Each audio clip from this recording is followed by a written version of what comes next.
You're literally Frodo right now. He's the hero.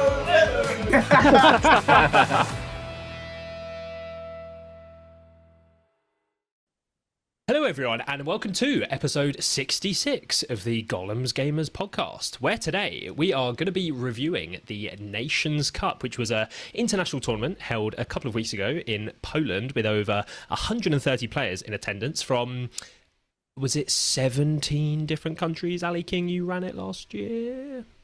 Yeah, but that's last year. Like, I think they said 18 this year, but I could be wrong. 18?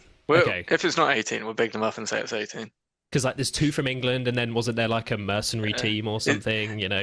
It's the most international SBG event that happens on the calendar at the moment. Yes, it is. It is the pinnacle of international. The World SBG. Cup of SBG. There we go. That's what I was looking for. So today we're going to be giving a little bit of an overview about the Nations Cup in general, how it all works, and how the guys got on. As Ali, Ash, and Ben, who joined me tonight, were all part of Team England at the tournament, and it was Team England that brought home the win. 1, 2, 3, 4, 5.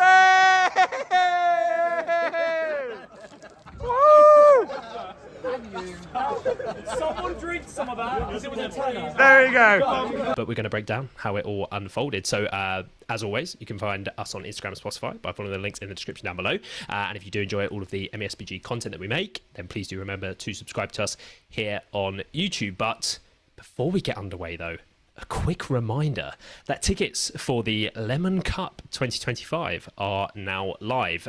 The event page, as well as the podcast that we recorded talking about the event in a little bit more detail, are linked down in the description if you want to check those out. But any comments from TOs, Ali King and Ashley Walker here? I'm sure you're dying to jump in, Ash, with some zesty It's takes. just going to be great. Come along. We've got goodie bags. We've got an amazing lunch that's going to be personally chosen by me and Sam. So it's going to be great. I don't know We're why gonna you're have- selling it by saying that. Yeah. We're going to have merch on offer. It's going to be awesome. And legacy profiles will be allowed. So we want to see the most soupy citrusy list that you can possibly come up with. Sam Grattan also said he'll give everyone who wants a hug on arrival. So upon entry. Lining up at the door. Are we putting that out because putting things on podcasts and then He didn't- oh yeah, no, not it's sticking true. to them He has to is- do it. Also, just remind people, it's on the 20th and 21st of September because we didn't mention the date. So It is. a couple of months ago. Yes. Event Buy a page. ticket. It's Yeah, down linked. south near Portsmouth. So If Ben can come all the way from up north, like in He's going. Halifax, then everyone can come, even if you're England is further small. north. In comparison, I'm or calling if you're out Finley, overseas. who's going to walk there. Sure. But yeah, Lemon Cup, get your tickets. Everything is linked down in the description. So I guess, should we start with kind of the Nations Cup? I mean, you guys were all there. You were on the winning team. So obviously, I haven't been. I wasn't there last year. So what is the Nations Cup? Who wants to give us a bit of a overview of kind of what kinds of players were I think there? How did they we should let qualify for the Ali- event? we should Last let year? Ali, set because Ali the ran it scene last- as ran it he's been last there year. many times, and then me and Ben will jump in with our. Yes. So yeah, comment. so this year I wasn't involved in the running team of the Nations Cup, but I was last year, which was the first iteration of it. And essentially, it came about because we wanted a good, successful international team event. After like some controversies that I think had happened and declining quality of one or two other ones. But yeah, so it's 6-player teams. As we said, there were 22 teams that went. The format is essentially, if you think a normal tournament Swish, you're playing each other, it's like that, but you're playing as a team against another team. The teams are then formed of 6 players who qualify through various means from their own country. In the UK, we're split into England, Scotland, Northern Ireland, and Northern Ireland and Ireland kind of merged a little bit. So they're all separate teams. It's not all part of the same. We're FA football rules as opposed to Olympic rules here. Now, just to mention, while you were talking about Team England, obviously we have 3 of the 6 members, so 50% of the winning team came from the Gollum's gamers. I'm just the putting the important half as well. Sure. The claim more the glory. youthful side. I don't know. With Ash, yeah, we can claim that. That's a stretch there. Fine. But yeah, so 6 players per team. The way that we all qualify, I say we all, I didn't qualify this way, but it was the 5 top-ranked players who said that they can or wanted to go from England in the GVHL, plus 1 wild card. I was the wild card. He's wild, ladies and gents. Yeah, And my PR. I guess how the wild card works is we like the team that was selected discuss who they think would be like a good pick for the team. And considering Ali's played on the international stage many times before, we thought that he would be, a very good pick for the Please team. be careful about gassing him up too much, though. Obviously, he was a good pick, as we'll find out. We won. No, day one, it doesn't sound like it. I would be, but we'll get to that. Same for me, though. Same for me. Yeah. But essentially, the wild card is for people like myself who maybe haven't gone fully competitive in the previous season or fill a hole in the team. Like I know in previous sort of international events where it's been similar, sometimes there'll be like we're looking for a particular kind of player who maybe have a scalpel list to use a particular list, to complement the rest. And I mean, you also did fit that description as well. Yeah.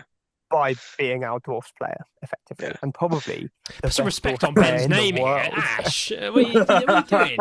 No, Ben's a in Dale shambles player right now. Ben, right now. Yeah, true. I think Ben's better with a different list.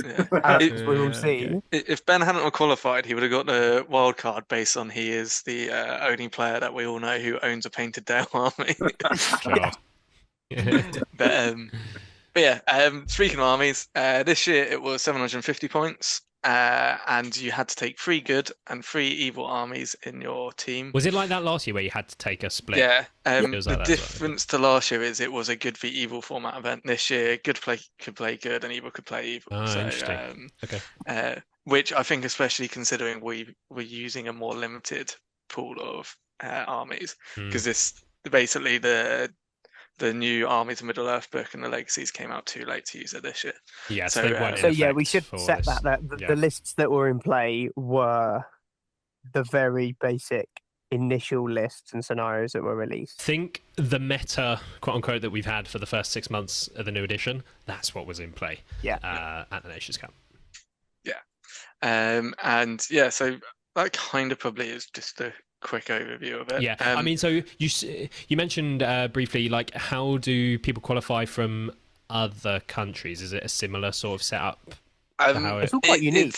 Chatting to them was it's quite up interesting, to actually. their local. So each country has an ambassador, and like they're chosen because they're supposedly good people who like pro the community and stuff like that. And then because some countries have a formal league like we do, other countries don't. Scotland, for example, because they don't have as diverse player base, they pick some players from like the GVHL league, they pick some from just like their Scottish events and stuff like that. So yeah, if you're in a country and you want to know how the qualification is, you can probably go on the Facebook group or message Will Champion or Michael Bradford, and they'll be able to tell you who your ambassador is and get you the information. Or if there is no ambassador for your country, they'll probably try and convince you to be one. I'm sure they will. Then you can decide. Yeah. There you go. So that's a little bit of a rundown kind of about the Nations Cup, what it is. But I guess moving on then, so you touched sort of on the armies and things, but one thing that's quite unique is about the draw and how that's all set up. So before we go, so we're going to go sort of through each round and kind of talk about interesting things that maybe happened during the draw and stuff for each round. But as an overview, how does the draw and all that sort of thing work?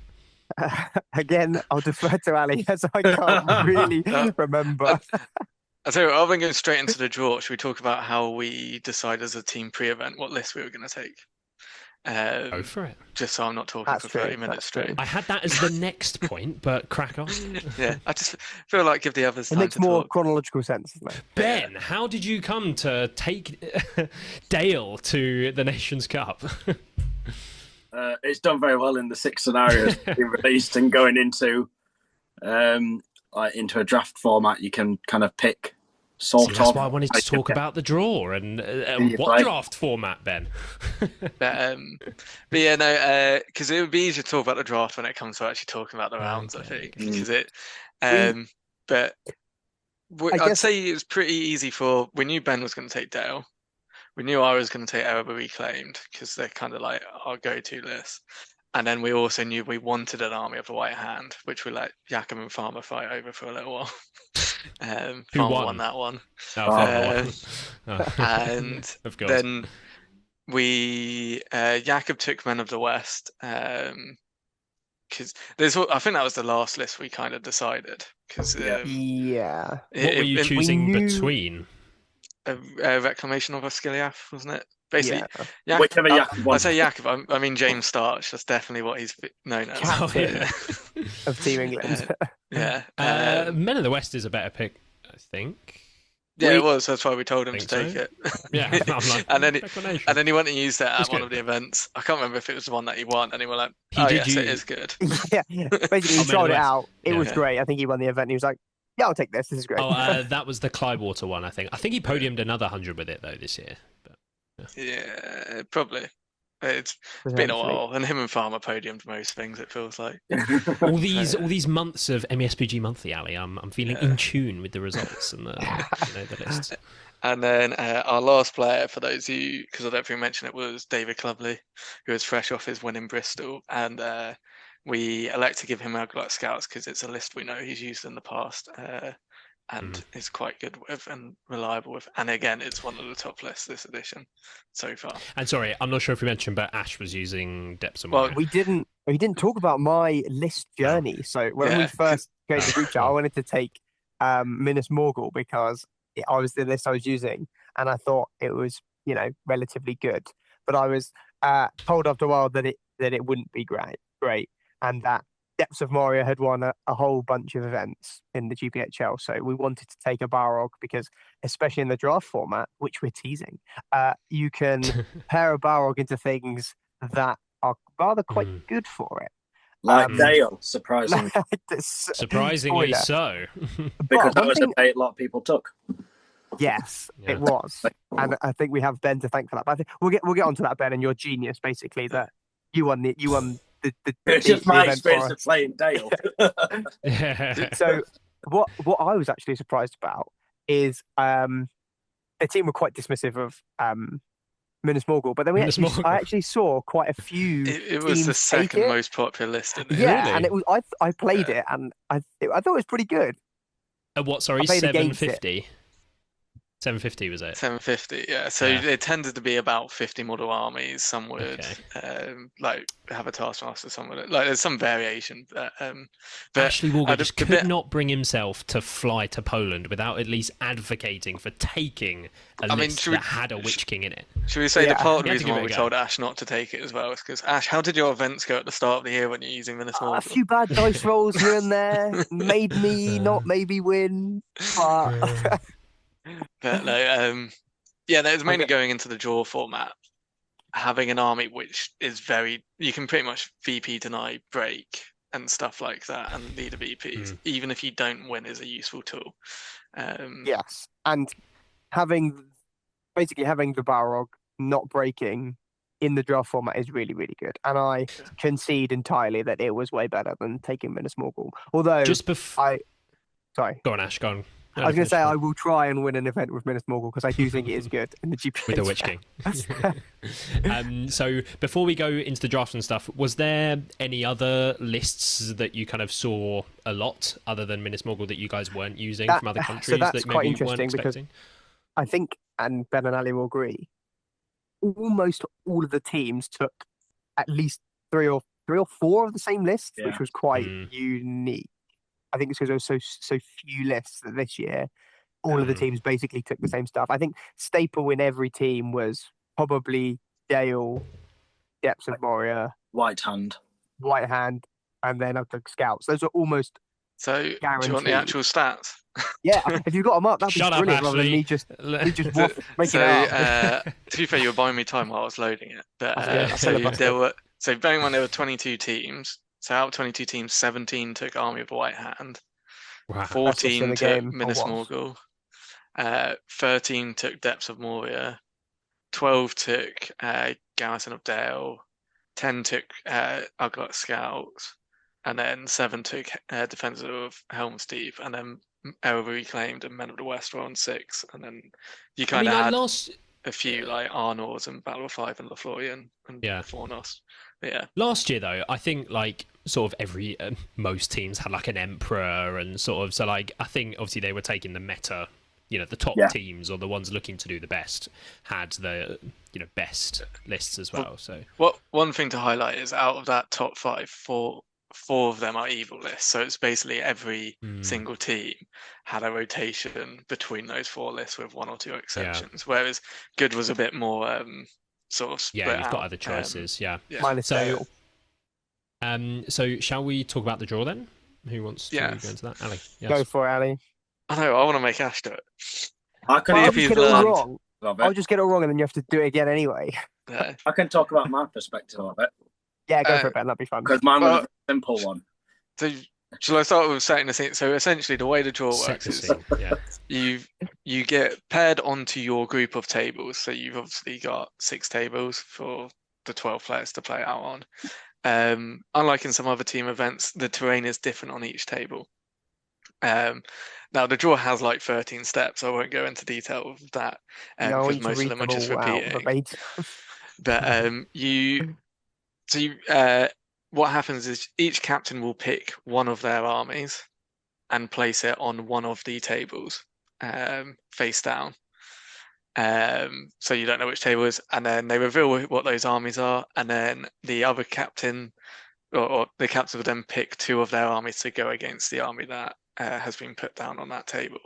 So, for example, if what we did often, and we'll explain in a minute, we put Ben and Dale down on one table, our But it would opposing be team the would table pick. that our captains thought had the least terrain on, which is Yeah. quite a big point. So they basically turned to me and said, Ben, which table do you want for your Dale? And the Yeah. other team usually did the exact same thing too. So both Dales would usually go down on the 2 emptiest boards.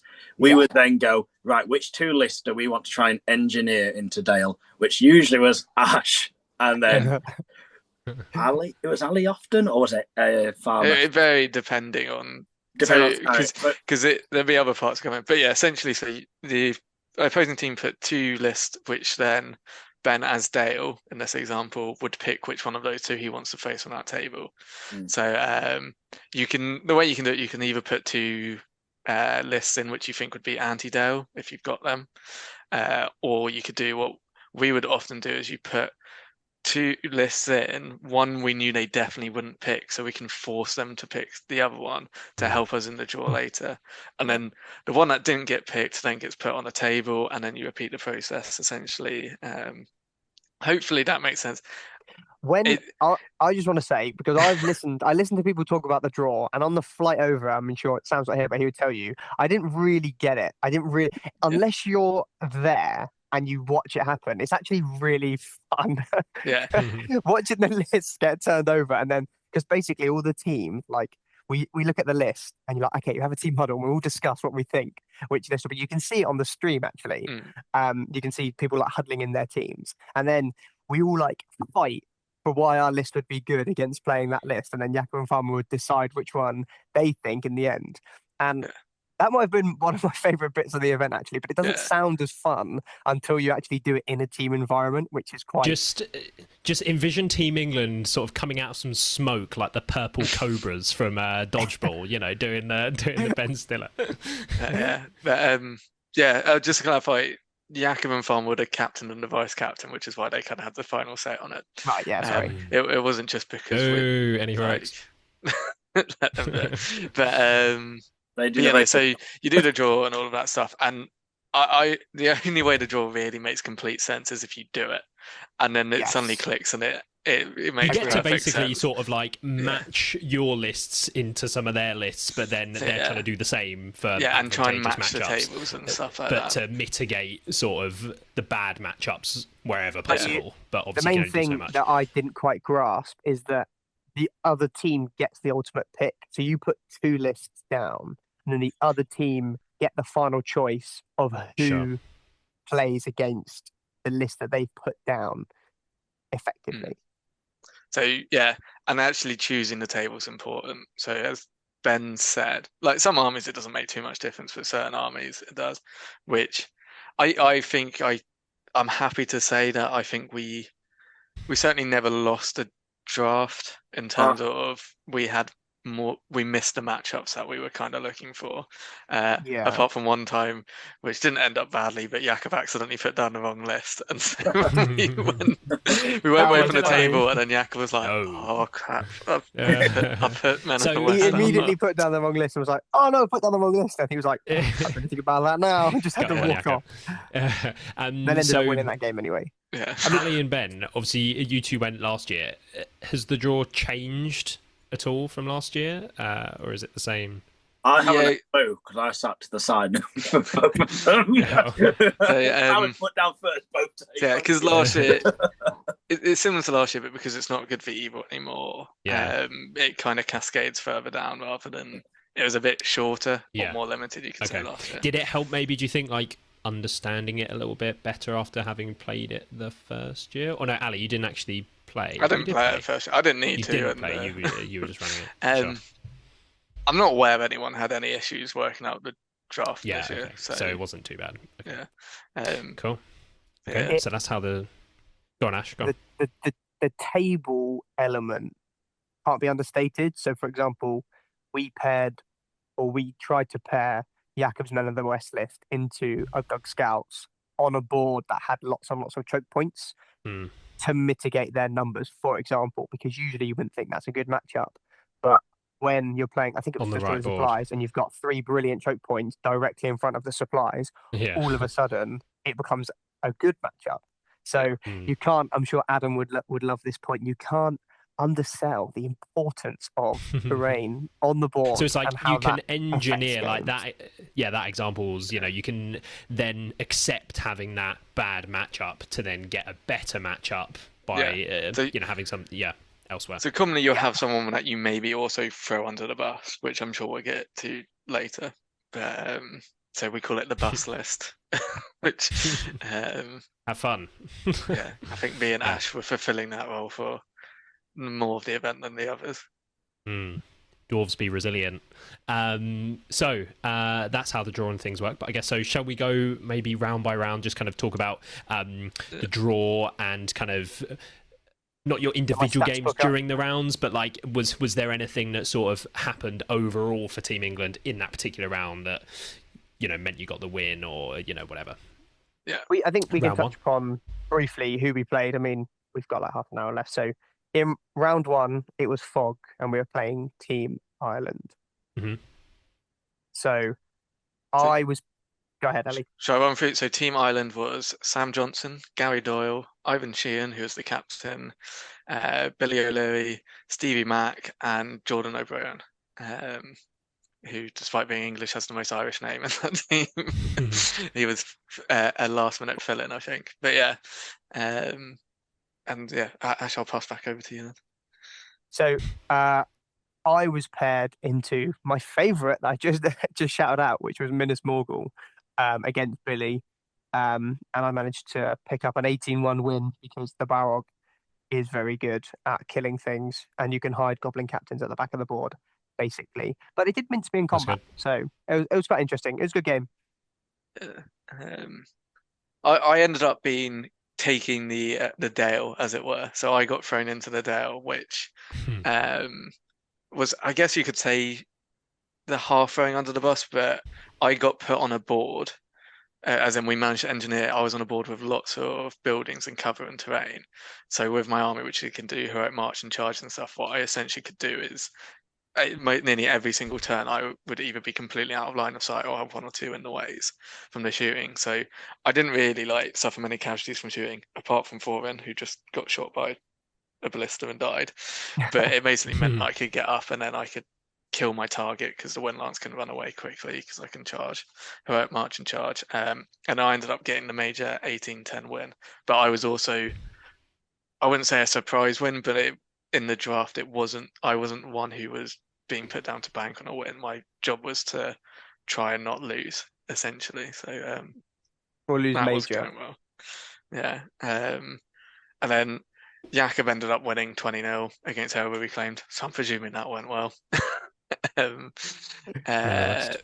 Farmer beat Men of the West with his Army of the White Hand. So again, that was a major. So I'm presuming that went well. And then just before we let Ben talk about his game briefly, the other like matchup I suppose we put in that was kind of a bit of a flip of a coin was there was a mirror match between Ivan and David Clubley, which we were Scouts. kind of there going, we're fully aware that's going to be a flip of a coin. Both good players with basically the same list. Ivan's also used scouts quite a lot before. Yeah. So. And famously, Clubley and pretended to be Ivan at an event when he was using scouts because they're like, oh, that's Ivan's list. And he had a face mask and everything on with Ivan. But yeah, Clubley won that coin flip through player skill, we'll say. I've got no idea. 17-13. And then, Ben, your game versus Gary. I played Army of the White Hand, and the lightning went off. Passed the fate on the Windlands that he tried to lightning, and then basically shot him. And it was a major win. And won the game. Yeah, I think I lost 2 or 3 models, and that was it, because I just shot him off the board before he got to me. Against Ireland, we did manage to win all 6 games as a team, so we're off to a very good start. And we got, was it 6-0. 5 majors? Yeah, I think so. Yeah, so we were top of the rankings after round 1, Nice. because we were winning the tiebreakers and stuff like that. Yeah. Round 2. So round 2, so we were playing Team Poland. Bida, which is essentially Poland 2. But Poland they're 2. not, they don't have the Poland 2s and England 2s How many- as the official names. Yeah, how many teams or countries had more than one team? So it was Poland had 3 effectively. Oh, We really? had 2. Ireland. And Ireland had Ireland 2. And I don't think Italy did this year, and I'm not sure France had a second team this year. Okay. So maybe just those ones. Okay. So Poland 2. Who are arguably just as good as Poland 1. They had a really epic showdown later on in the event where they were drawn against each other, and I don't know where it is, but I had an epic picture. I saw them taking it of all like squaring up to each other before. It was quite funny. Really? Yeah. How did you guys get on? Should we So- start with Ben this time? Let's go in reverse order. Yeah, it was a Maelstrom battle, and I got the Dale Okay. mirror match. Oh, nice. So yeah. So is it whole ground? As the Yes. only Whole ground, yeah. Yeah. But I had 3 wind lancers to his 2, so I outshot him, so he came on behind me instead to avoid the shooting war. Yeah. And it was over in probably about 40 minutes because it was really, really bloody. And yeah. So did you just roll better? Because obviously you've got the same. I had the wind captains lance because he came on behind me. I had a wind lance with a +1. Oh, I see. You had. Boom. Oh, I see. You had So one I had a there. little I bubble. see. Right. Which he didn't. Yeah. Yeah, and that made Okay. the difference. Nice. Ash. So I was paired into White Hand, and I was paired into Marion Sadol, who is a big fan of the podcast. So shout out to him. Shout out. And he absolutely destroyed me. He was really good and absolutely wiped the floor with me. I was so disheartened I didn't even write down the score. It's 11-3. Where's my 11-3. Witch King? Where's So I my lost. Witch King? So I got my first major loss on the international scene. But it was against Army of the White Hand, which arguably was the best list at the event. After the first game, he was probably like, "Oh yeah, these international players, God, I was they don't like, seem my like international much, win right? record is Like, what is 100%, this?" and immediately comes crashing down to 50%.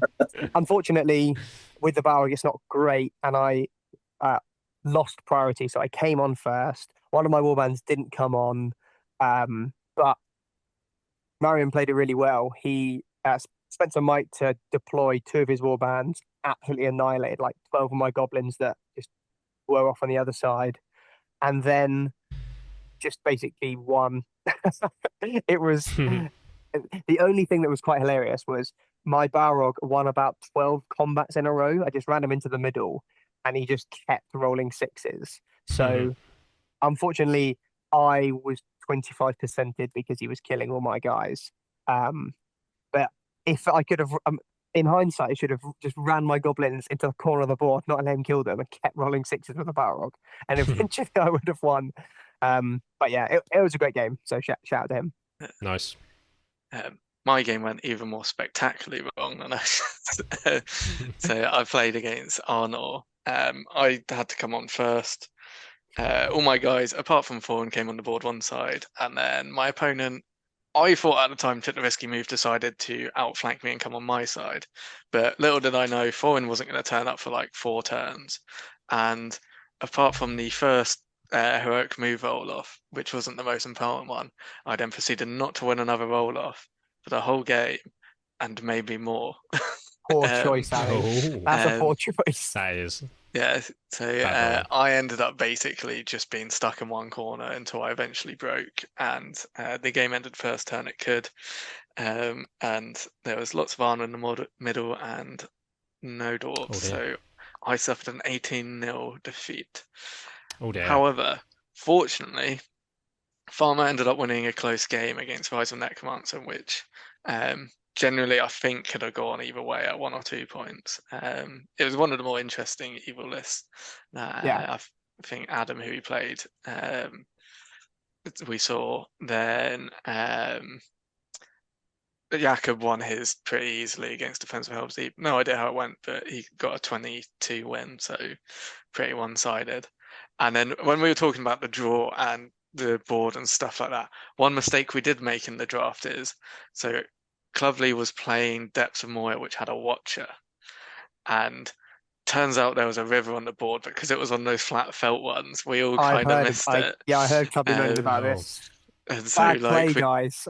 We'd accidentally thrown him under the bus a bit more. Fortunately, Clovely, in the pro gamer move that he is, decided to end the turn the first turn it could. And so he won the game, whereas I think if it had gone on 1 or 2 more, he may have been in a bit more trouble. I think, like, listening to everybody's battle stories on that round, that was our closest round of the entire tournament. Because if Clovely's game doesn't end first turn, I think it becomes a loss. It would have been a draw, I think.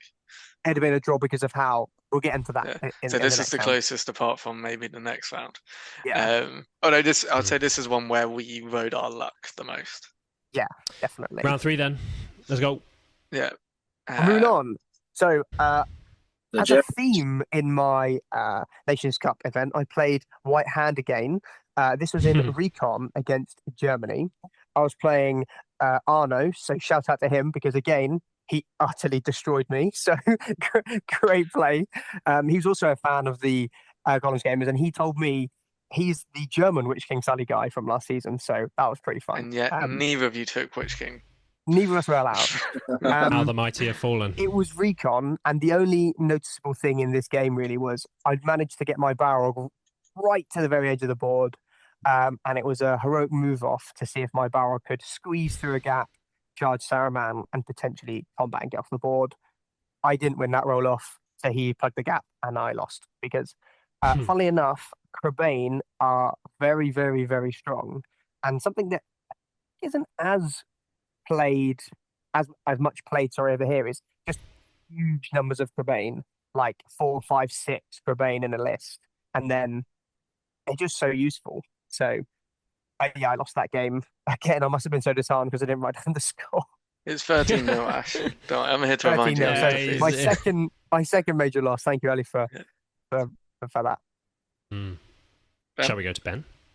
Yeah, I played Rangers of Athelion. Again, I outshot them, so they walked slowly towards me. There is a thing in my Nations Cup thing too. And he walked up, and then I broke him. And he managed to fail enough courage tests on his Gondor warriors to end it the turn before a load of my troops could get off. So despite not losing any models, I only managed a minor win, which actually came into play for the round. Yeah. Clovely then had another Uglot Scouts mirror match by the looks of it, which ended up in a 0-0 draw. So exciting times there. I think it was both of them didn't really want to risk it because it was just going to come to like dice at the end. So they were trying to like do some skirmishy shooting, but no one got an advantage. Yeah. I got annihilated in the end by Battle of I say annihilated. Actually, my army didn't quite get annihilated, but I was playing Battle of Fornos, which wasn't Recon's the weakest scenario I had, but Fornos was probably one of the better lists I could go into. But Yeah. yeah, it didn't go so well. Gloin decided not to arrive for ages, and then his whole warband pretty much got obliterated by, I think it was 8 Hobbit archers killed 8 dwarfs basically in about 2 turns, which meant this flank I thought I was going to destroy ended up not quite being accurate, and I suddenly was going to break and drop below 25% rather than be able to make a break for it. But not that I feel bad about it, but also I again don't remember winning a roll-off in this game to the point where Tom is a really nice guy. He's been to a few events. I think at one point said, "I just want you to win a roll-off because I feel really bad." And I was like, "Don't worry, it's fine, it happens." But yeah, so I ended up losing 18-1 just to make sure Ash didn't feel like he was letting the team down and that he had some company. You're doing it for the squad. How did the others do? Farmer then played Minas Morgul and he got a minor win. I can't really tell you much about his game. I was busy dying Tarbet Bowman. Losing. Yeah. And then Jakub got a 17-1 win and got another major. So Jakub is steamrolling it through day one for us. What that meant though is while we finish ahead on game points, we didn't score enough points to win the overall round. So you had to score 17 game points. So you get 5 for a major, 4 for a minor win, 2 for a draw, 1 for a losing minor. We only scored, I think, 16, and you need to score 17 to get a round win. So we actually drew that round, which meant that going into day 2, we did lose our top spot on the podium and go down to drop down to third or fourth. Yeah. I think it may have only been third in the end. Third off. But yeah. So we'd slipped, but we stumbled, but we'd not fallen. And as we move into day 2, the master sorry, that was plan... against Germany. That was against Germany. That was against Germany. So we drew against Germany. So we're currently on 2 wins and a draw. We move into day 2, and we are playing Greece. Now here is where Ben's genius started, and the destruction of Dale started to occur. So Ben, I'll hand over to you as I've teased this extreme tactic. So the way the rounds worked, Dale was often usually one of the lists that came down first, and that was usually one of the ones that the teams needed to win to get the points. However, through my experience of playing Dale doesn't like playing the Balrog because you can only hit it on 5s, and then you need to pass your scatter, and then you need to do a wound, and you do that twice. But on the, it hits on a 5 because of the shadow. And although Dale gets really good bonuses shooting monsters, everyone's like, "Oh, Dale's great shooting monsters," because he gets the reroll, he gets +1 on the scatter. Against just the Balrog, because of that shadow, it makes it quite hard to do consistently. So it became a case of let's try and get Ash into the Dale plays, because when the Balrog hits combat, Dale can't do anything about the Balrog unless the Balrog just whiffs. And people would take the bait because, Dale's really good at monsters, it can kill the Balrog, and that I think is the trap that people fell into, because as I'll get to in one of my later games, if you do hit the Balrog and wound him, taking 5 wounds off him immediately is obviously very, very good. But I'd like somebody, a great statistician, to work out in the comments below the chances of actually hitting and wounding a Balrog from shooting them with a wind lance. It's 50-50, Ash. You either do or you don't. Oh, yeah. That was a classic Ali response there. And you don't have enough time as well, because you march with the Goblin Captain, so the Balrog comes up, and you just spend 2 turns, basically. Yeah, you've got 2 to 3 turns, and the Balrog's going to whip. And if you can whip anything that's multi-wound, it's straight into combat, and then coming straight into a battle line, and then it's, right, now what, Dale player? Yeah. That's the thing. Once the Balrog gets in combat, and you've got to remember that wings and tails do count as in the way. So that Balrog is a huge area to get in the ways off of. Sorry, go ahead. As I say, it's basically people are misreading, thinking we've got win lancers, we can kill the Balrog. We were going, we have the Balrog, we can stop Dale winning, and it ended up being our philosophy prevailed more than the opposite. Yes, and I think maybe the slight win that we had was all the lists that I was paired into only had 2 win lances, whereas Ben took 3 win lances, and I'm not sure if the 3rd win lance would have made that all important difference, but we'll never know until Ben and I do a back rep on the channel. No. Whoa! That's it. On the round though, I think everyone won, didn't they, to varying degrees. We all won major, I think. There was a couple minor in there, but apart from me, who drew 13-all because I was against some Ents. And turns out monsters are quite good because he threw a bunch of stones, got Thorn down to 1 wound, so Thorn and the banner hid. I destroyed all of his objectives, and then he destroys all mine because he just barges me to stop the game ending until he gets onto the objectives, and then he basically took the draw at that point because he'd rather secured some points for the team than risk the loss, and So did everyone winning put us back in the top spot? Yes, because America and drew.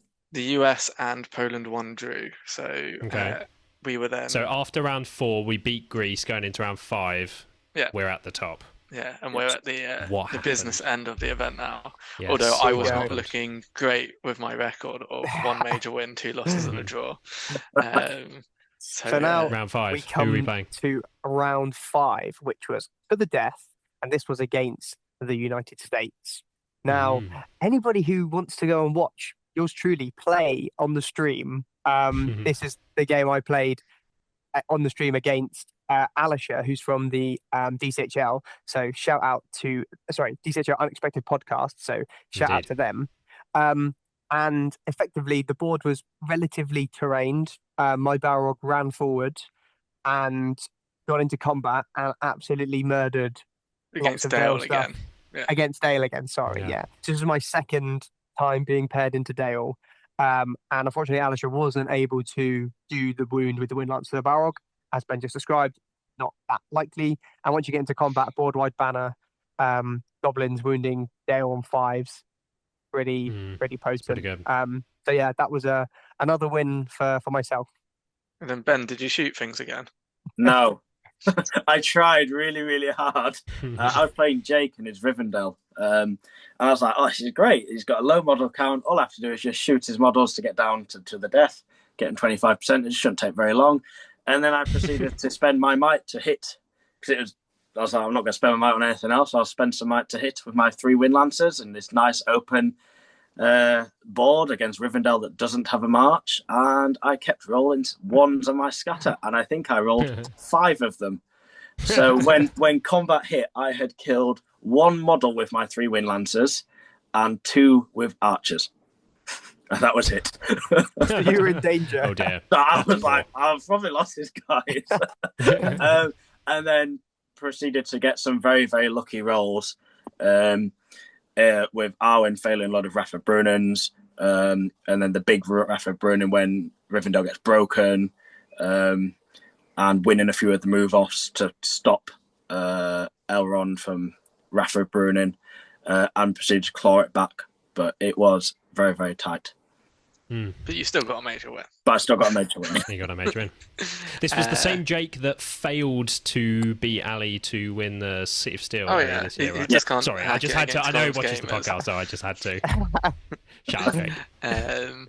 Then Farmer had a white handoff against Devon, and he managed to win that one 2-1. Can't remember why, but it was pretty close. They should have just both I assume the Farmer's player was white. Was he white? Like they should have both held up their white hands. Yeah. You know. Sorry, I went there. Elliot, you're cancelled. It was a white handoff. I mean, he said it. I think if I remember, didn't Farmer Devon had loads of Crabane, which Farmer found really difficult to deal with. However, I think his overall larger model count probably helped him slightly more, specifically because it was to the death.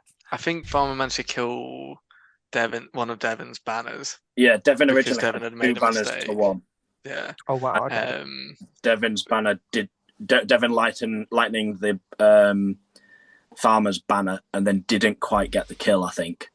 And then I think Farmer tried the same trick, also didn't get the kill, and then I think Devon made a mistake, which meant Farmer could have a Yeah, I think Farmer managed to compel the banner out. And Yeah, then he got it. one of the banners, so then tied it. And then I think got a wound on Something. someone or something like that. But yeah. Any notable results, Ali, from the rest of this round? Yeah, me. I was against Minas Morgul, which on paper isn't the best matchup because he wins me on cabbage. But again, we managed to get me a board where I could have like there were loads of channels and stuff like that, choke points, which basically Evan concluded who I was playing that if he just ran into me, he would probably lose, like 78% chance he'll just lose the game and break and die. So we had a game of cat and mouse for most of it where he was trying to run me away, but because of all the bits of terrain and the fact I could march and charge, I was able to just grab small piecemeal bits of his army until I essentially was going to break him and force Evan to come and fight me. So I'd gotten a win at one of the more important games when I said I would. And then, Nice. so yeah, Clubley ended up with his scouts beating the Eagles. He was hiding in woods for a lot of the game, I think, and then just jumped on and +2 to wound and killed. And Yeah, he then, told me he killed like 3 of them in one turn or something, which was pretty good. And then Jakob lost his first game to Matt Iverson, who was using the Balrog, and I think had a similar experience probably to what Ash has been doing to other opponents. But yeah, so we were victors of that round and going in top table, winner takes all for the final round. Sheesh. So we're in the number 1 spot going into round 6 against Poland. The defending champions, right? Yeah. The home team. On home soil. Sheesh. And I'd like to point out the last time like a major international SBG event was played in Poland, I was part of Team England, who were facing Poland in the final round in Poland, and we defeated them and came victorious home that time. So history was on our side, and they had Amen. me as the good luck charm with a little Botha statue, which with I Ali's, left down. With that level of Ali's tactics, we were never going to lose.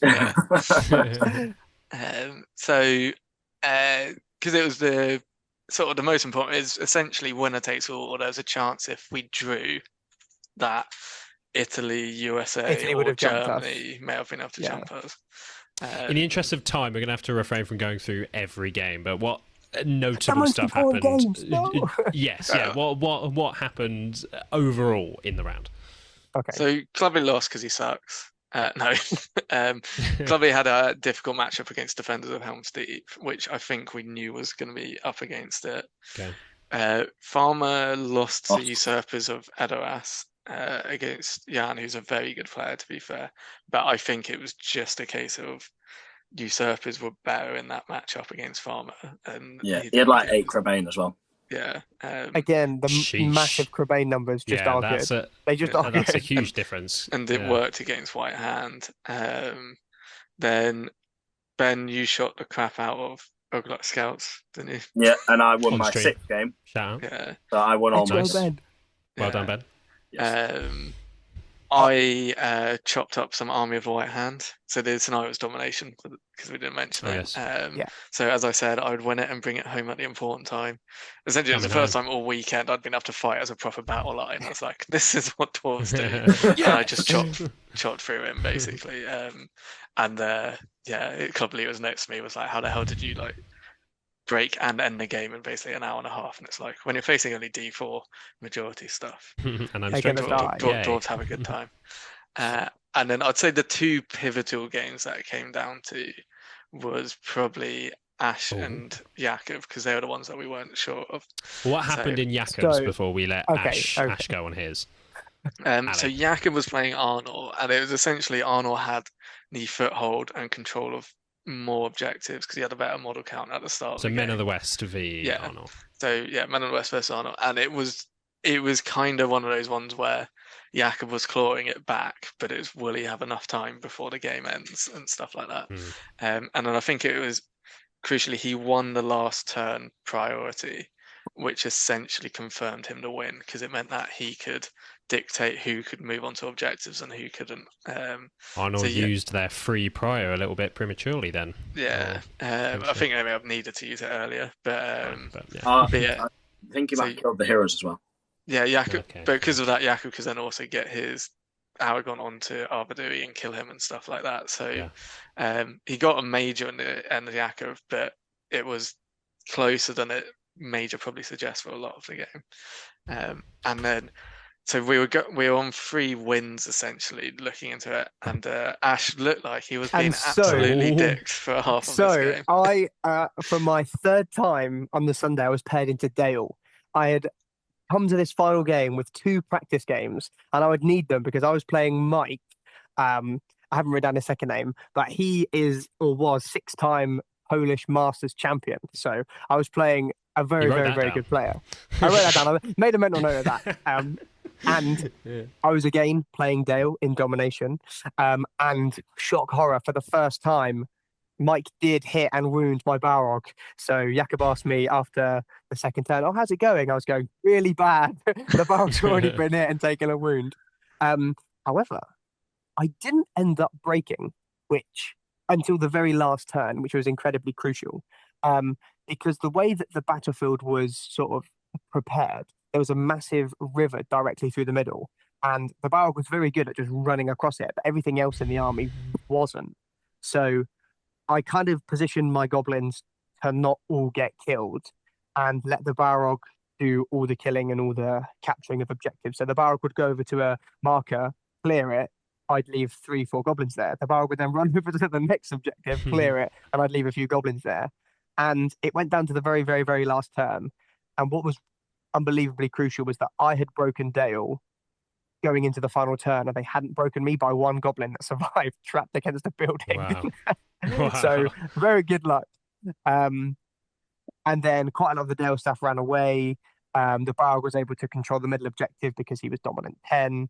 And I had goblins on 2 of the objectives because I didn't break, didn't have to take courage checks, etc. Yeah. So I was able to just eke out, I think it was a win by 1 VP or 2 VPs. It's 10-8. 2 VPs in the final round. So if you hadn't got that win, would we not have won? So, well, if depending on how Ash lost, we may have drawn the round, and then it would have gone to game points, and then would we have won? I think we would have, because we went in ahead on game points, but it would have been. It might have been really close. Yeah, very tight. And also, if Ash had a major loss, we may have lost the round. Because it was kind of that. I think because Jakub did get the major victory in the end, we were fine. But generally, going into those 2 end games, we weren't sure which way it was going to go for both. Dale's lack of being able to shoot into combat is so good for the Balrog, because you can just charge a guy, not get shot, then combat 8 inches, and then you're almost guaranteed to be within whip range or charge range of something next turn.